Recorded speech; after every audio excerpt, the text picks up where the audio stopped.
ఏపీలో ఓటర్ల జాతర కనిపిస్తోంది. మరీ ముఖ్యంగా పోలింగ్ బూతుల వద్ద మహిళలు, వృద్ధులు బారులు తీరారు. ఎంతో ముందుగానే వారంతా తమ ఓటు హక్కు వినియోగించుకోవడానికి ఆసక్తి చూపడం విశేషం.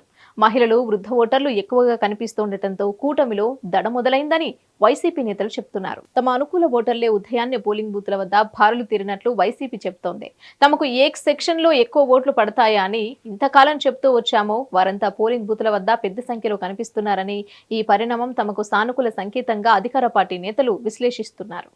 మరోవైపు మహిళలు, వృద్ధులు పోలింగ్ బూతుల వద్ద ఎక్కువగా కనిపిస్తూ ఉండటం సహజంగానే కూటమికి ఆందోళన కలిగిస్తోంది. ఎందుకంటే జగన్ ప్రభుత్వం అమలు చేస్తున్న సంక్షేమ పథకాల లబ్ధి నేరుగా మహిళలకే దక్కుతూ ఉండటం, అలాగే వృద్ధులకు ఇళ్ల వద్దకే వెళ్లి పెన్షన్లు అందిస్తూ ఉండటం, ఇటీవల వాలంటీర్లను అడ్డుకొని వారిని ఇబ్బంది పెట్టడంపై తీవ్ర ఆగ్రహంగా ఉన్నారనే ప్రచారం జరిగింది. తమకు 5 ఏళ్ల పాటు లబ్ధి చేకూర్చిన జగన్ ప్రభుత్వానికి అండగా నిలిచేందుకు ముఖ్యంగా మహిళలు, అలాగే వృద్ధులు, సామాజిక పెన్షన్దారులు పెద్ద ఎత్తున ఓటు వేసేందుకు క్యూ కట్టారనే చర్చకు తెరలేచింది.